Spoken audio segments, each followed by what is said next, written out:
అండి కమల్ గారు. Hello sir. Congratulations for becoming mega star. Thank you so much sir. Thank you so much. ఇవాళ మీ interview తీద్దామని and మీ యాక్చువల్గా ఈ గ్రాస్ ఎలా పండిస్తారు, ఏం చేస్తారు, ఇవన్నీ తెలుసుకుందామని వచ్చాము. Glad you here sir. మీరు వచ్చారు. షూర్గా నేను మీకు ఎక్స్ప్లెయిన్ చేస్తాను ఇది ఎలా పండిస్తాము. ముందు దానికన్నా ముందు ఒక విషయం కనుక్కుందాం. చెప్పండి. యాక్చువల్గా మీ గురించి ఫస్ట్ చెప్పండి. ఓకే, సో థింగ్ ఏంటంటే సార్, నేను before coming in to business like నార్మల్గా నేను 9 to 5 జాబ్ చేసేవాడిని. I mean to HR. Okay, progress సాఫ్ట్వేర్లో నేను హెచ్ఆర్ఏ చేశాను. So then like Covid hit అయింది. కోవిడ్ హిట్ తర్వాత ఇంకా మనకి జాబ్స్ అనే ట్రయల్స్ అనేది చేసి ఇంకా సరే బిజినెస్లోకి వెళ్దామని చెప్పేసి బిజినెస్ లైక్ లాక్డౌన్లో అందరూ ప్లాంట్స్ మీద ఎక్కువ ఇంట్రెస్ట్ చూపించేవాళ్ళు. ప్లాంటేషన్ చేద్దామని ఉండేవాళ్ళు కదా. సో నాకు అప్పుడు కొంచెం ట్రిగర్ అయిందనమాట. So why can't we start with plantation work అన్నట్టు. Good good. సో అలా ఇంకా నేను ఈ ప్లాంటేషన్ వర్క్ నర్సరీ ఫీల్డ్లోకి వచ్చాను. సో దీనికోసం మొత్తం కొంచెం రీసెర్చ్ చేసి ఎలా అవుతుంది ఏంటి అని చెప్పేసి చూసి సో ఐ స్టార్టెడ్ దిస్ అనమాట. ఇంకా కమింగ్ టు మై ప్రోడక్ట్ ఏంటంటే మనము ఒక 3 varieties ఆఫ్ గ్రాస్ అనమాట. ఏంటంటే ఈ గ్రాస్ ఏంటంటే మనకి కార్పెట్ లాన్ గ్రాస్. ఎక్కడైతే form houses, resorts, function halls కానీ లాన్ ఏరియాలో ఉంటే అది కూడా పెడుతుంది. అది ఆ ప్రోడక్ట్ ఇది సార్ యాక్చువల్గా. సో ఇది కాకుండా ఇంకొక 2 varieties సార్. అదేంటంటే మనకి క్రికెట్ గ్రౌండ్స్ ఇప్పుడు కొత్తగా ట్రెండ్ అయిపోతుంది. క్రికెట్ గ్రౌండ్స్ చాలా అవుతుంది. ఆ క్రికెట్ గ్రౌండ్స్ కూడా దాన్ని పిస్కో గ్రాస్ అంటారు అనమాట. సో ఆ గ్రాస్ కూడా మనం కల్టివేట్ చేస్తాము. సో అది కాకుండా మళ్ళీ షేడ్ గ్రాస్ అనేది ఇంకొకటి ఉంటుంది. అది కొంచెం ఏంటంటే కొంచెం మెత్తగా ఉంటుంది అనమాట, కొంచెం దొడ్డుగా ఉంటుంది. సో అలా ఆ షేడ్ గ్రాస్ అనేది కూడా మనం కల్టివేట్ చేస్తాం అనమాట. సో మనది మొత్తం ఇదంతా ఒక 8 acres ఆఫ్ ల్యాండ్ సార్ మనది. Yes sir. ఈ 8 acres లో మొత్తం మనం కల్టివేట్ చేస్తాం అనమాట. సో ఏంటంటే మనకి ఏదైనా వర్క్ ఆర్డర్ వచ్చినప్పుడు మనము ఇది గ్రాస్ అనేది కట్ చేసేసి స్క్వేర్ ఫీట్ లాగా ఎస్ఎఫ్టీ లాగా కట్ చేసేసి మనం రోల్ చేసేసి సైడ్కి పంపించడం జరుగుతుంది. అంటే దీంట్లో యాక్చువల్గా నేను చూసేది ఏంటంటే అఫ్కోర్స్ గ్రాస్ అంటే చాలా మందికి అందరికీ గడ్డి ఒకటేలాగా అనిపిస్తుంది.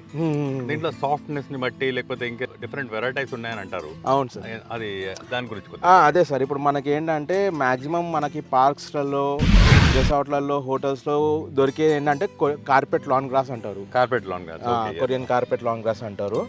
సో ఇది కాకుండా మన క్రికెట్ గ్రౌండ్లో ఏంటంటే పిస్కో గ్రాస్ అంటారు. అది ఏంటంటే ప్లే ఏరియాకి సంబంధించిన గ్రాస్ అన్నమాట. దానికి దీనికి తేడా ఏంటి అంటే ఇదేంటంటే సార్, ఇది కొంచెం సాఫ్ట్గా అంటే లైక్ ఏంటంటే గ్రీనరీ ఎక్కువ కనిపిస్తుంది అనమాట. గ్రీనరీ ఎక్కువ కనిపిస్తుంది. అంటే దాంట్లో కూడా గ్రీనరీ ఉంటుంది. కాకపోతే మీరు చూసినట్టయితే ఇక్కడ మనం కూర్చోవచ్చు. ఇక్కడ మంచిగా ఇట్లా కూర్చొని మనము నార్మల్గా పార్క్లలో ఎలా కూర్చుంటాము అలాగే బాగుందండి. పార్క్లలో ఎలా కూర్చుంటాం అలా కూర్చుంటాం అనమాట ఇది కూడా.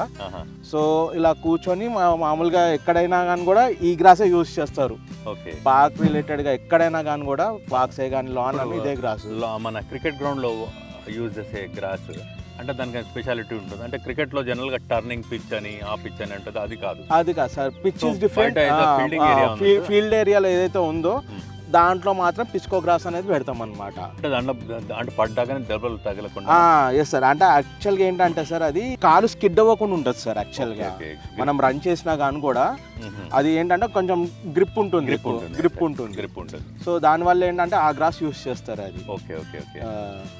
సో యాక్చువల్గా మీకు జనరల్గా గ్రాస్ అంటే లాన్లో చేయాలనుకోండి, ఎంత గ్రాస్ అంటే మొత్తం లాన్ అంతా నింపేస్తారా లేకపోతే ఒక పార్ట్ ఏదైనా చేస్తారా? అంటే ఎట్లా అంటే సార్, ఇప్పుడు మనము పార్ట్ అన్నట్టు కాదు సార్. మామూలుగా సైట్ విజిట్ చేస్తాం. మనము సైట్ విజిట్ చేసి అక్కడ రిక్వైర్మెంట్ ఎంత ఎస్ఎఫ్టీ ఉందో చూస్తాం సార్.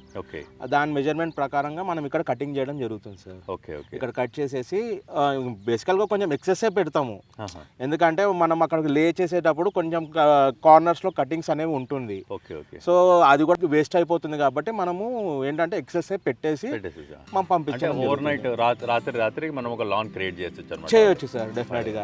అది కాకుండా కొంతనే భాగం తీసుకొని వాళ్ళు మేము కల్టివేట్ చేసుకుంటాము లేకపోతే దాన్ని స్ప్రెడ్ చేసుకుంటాం అని అంటే అప్పుడు కూడా మీరు థింక్ అది ఎలా ఉంటుందంటే sir, that is completely different procedure sir అది. సో ఎలా అంటే మేమే కల్టివేట్ చేసుకుంటాం అంటే అప్పుడు దీని అవసరం పడదు సార్. ఎలా అవుతుందంటే ఇది ఏదైతే ఉందో అది మొత్తం చీరేసి మళ్ళీ అదంతా నాటు పెట్టాల్సి ఉంటుంది. అది ఓకే ఓకే. అది ఏంటంటే స్మాల్ ఏరియాకి వర్కౌట్ అవ్వదు. పెద్ద ఏరియా కంటే అది వాళ్ళు మాకు టైం పట్టినా పర్లేదు, మాకు అదే ప్రొసీజర్ కావాలి అంటే మాత్రం అది కూడా చేయొచ్చు. కాకపోతే ఏంటంటే చాలా టైం అన్నమాట. ఇప్పుడు అది ఒకసారి ఇంప్లాంట్ చేస్తే మొత్తం ఇట్లా గ్రీనరీ మంచిగా ఇట్లా బుషీగా రావాలి అంటే అట్లీస్ట్ ఒక 4 to 5 months మినిమం పడుతుంది. దాంట్లో మెయింటెనెన్స్ ఐ థింక్ ఎప్పటికప్పుడు మెయింటెనెన్స్ చేయాలి. సో ఫర్ ఎగ్జాంపుల్ ఇట్లా కొంచెం ఇట్లాంటి కలుపు మొక్కలు వస్తుంటాయి, అవి వచ్చినప్పుడు లేబర్ని పెట్టి తీపిచ్చాలి. కొంచెం ఎక్సెస్ వచ్చినప్పుడు రోలింగ్ చేయించాలి. తర్వాత మరీ ఇంకెక్కువ వచ్చినప్పుడు లాన్ మూవర్ వేసి కట్ చేయాలి. సో ఐ థింక్ ప్రొఫెషనల్ గా చేస్తేనే బెటర్ అంటారు. Yes sir. Kamal garu, I think varieties of grass అయితే అర్థమైంది మాకు. Okay sir. అండ్ ఎలా చేయాలా అంటే ఓన్లీ గ్రాస్ అయినా లేకపోతే ఇంకా కూడా ఏమైనా చేస్తారా మీరు? లైక్ ఏంటంటే సార్, మనము based on work order sir, మనము ప్లాంటేషన్ అనేది ఇంక్లూడింగ్ ఆఫ్ ప్లాంట్స్ సార్. యాక్చువల్గా గ్రాస్తో పాటు ప్లాంట్స్ కూడా చేస్తాం. ఒక ప్లేస్ని బ్యూటిఫికేషన్ లైక్ క్రియేట్ చేస్తుంది. సో ఆ ప్లాంట్స్లో చాలా వెరైటీస్ ఉంటాయి sir. For example landscaping plants ఉంటాయి, ఫ్లవరింగ్ ప్లాంట్స్ ఉంటాయి, ఇండోర్ ప్లాంట్స్ ఉంటాయి, ఫ్రూట్ ప్లాంట్స్ ఉంటాయి, అండ్ పామ్ ట్రీస్ ఉంటాయి. సో వెరైటీస్ ఆఫ్ ప్లాంట్స్ ఉంటాయి అన్నమాట. సెక్యులెంట్స్ అనేవి ఉంటాయి. సో ఈ మనం ఏంటంటే మొత్తం ప్లాంట్స్ ఏదైతే ఉంటుందో ఆ ప్లాంట్స్ సంబంధించినవన్నీ మనం డీల్ చేస్తాం అనమాట. అంటే ఫస్ట్ ఒక ల్యాండ్ అనేది ఉంటే మీ దగ్గర మీరు దానికి డిజైనింగ్ అంతా చేస్తారు. డిజైన్ చేసేసి అసలు ఏ ప్లాంట్స్ ఉండాలనేవన్నీ కూడా సజెస్ట్ చేస్తుంటారా మీరు? చేస్తాం సార్, డెఫినెట్గా చేస్తాం. ఎందుకంటే ప్లాంట్స్కి లైక్ ఎట్లా అంటే క్లయింట్స్ వాళ్ళ రిక్వైర్మెంట్ ఏదైతే ఉందో దాని తగ్గట్టు మనము వాళ్ళకి సజెస్ట్ చేయడం జరుగుతుంది. ఫర్ ఎగ్జాంపుల్ ఏంటంటే ఒక రిసార్టే ఉంది సార్. అవును. రిసార్ట్ ఉందంటే వాళ్ళకి ఏంటంటే లాన్ అనేది ఎక్కువ ఉంటుంది. సో లాన్లో ఉన్నప్పుడు ఏంటంటే సార్ వాళ్ళకి మధ్యలో పామ్ ట్రీస్ పెట్టుకోండి సార్, బాగుంటుంది, మీకు లుక్ వస్తుంది అని అట్లా చెప్తాం అనమాట. ఫర్ ఎగ్జాంపుల్ డేట్ పామ్సే కానీ, ట్రావెలర్ పామ్సే కానీ, అలాంటి పామ్స్ అనమాట. లైక్ ఇక్కడ ఒక్కొక్క దగ్గర పెట్టుకోండి సార్, మనకు మంచి లుక్ వస్తుంది అన్నట్టు చెప్తాం అనమాట. సో లాన్లో ఐ థింక్ ఇట్లా సాఫ్ట్గా ఉండే గడ్డి కావాలంటే ఈ వెరైటీ అనమాట. అవును సార్. అండ్ వేరే రకంగా క్రికెట్ గ్రౌండ్కి వేరే రకంగా అన్నారు.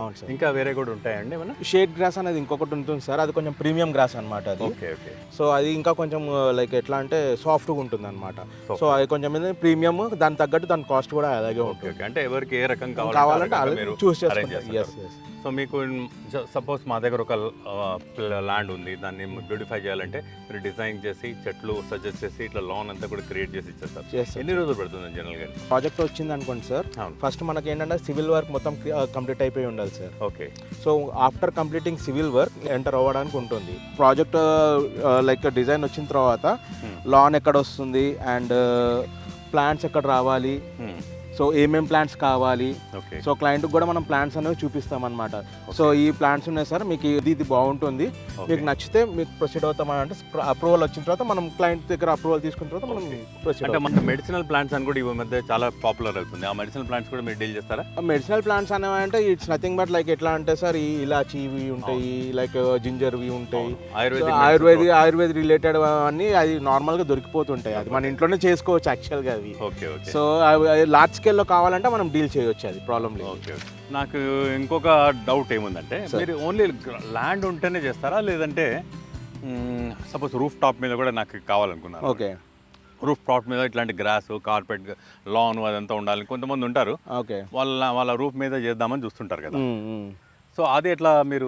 అది like depends upon area sir. ఎక్కడన్నా కొంచెం లీకేజ్ వచ్చినా కానీ కూడా మొత్తం స్లాబ్ అనేది ఖరాబ్ అవుతుంది. సో దాని తగ్గట్టు మొత్తం పగడ్బందీగా మొత్తం అంతా కవర్ వేసి దానికి అలా మొత్తం అంతా చేయాల్సి వస్తుంది. సో స్మాల్ ఏరియా అంటే అది మనం సజెస్ట్ చేయము. పెద్ద ఏరియా ఉందంటే జాగ్రత్తగా నీట్గా చేయాల్సి వస్తుంది, ముందే వాటర్ ప్రూఫింగ్ చేసుకొని చేయాల్సి వస్తుంది. బట్ మీరు చేస్తారు? మీరు జనరల్గా మీ అంటే ఇప్పుడు లాన్స్ ఉన్న వాళ్ళకి మీరు ఏం సజెస్ట్ చేస్తారు? లాన్స్ ఉన్న వాళ్ళకి సజెషన్ అంటే సార్, కొంచెం నీట్గా మెయింటైన్ చేసుకోవాలి. లైక్ ఏంటంటే దానికి మేజర్ సోర్స్ వచ్చి వాటర్ సార్. ఎప్పటికప్పుడు వాటర్ ఉండాలి దానికి. సో ఏంటంటే ఎప్పటికప్పుడు మెయింటెనెన్స్ ఉండాలి. మనం మెయింటెనెన్స్ సర్వీస్ కూడా చేస్తాం అనమాట. యాన్యువల్ మెయింటెనెన్స్ అని మంత్లీ మెయింటెనెన్స్ కానీ మనం టేకప్ చేస్తాము.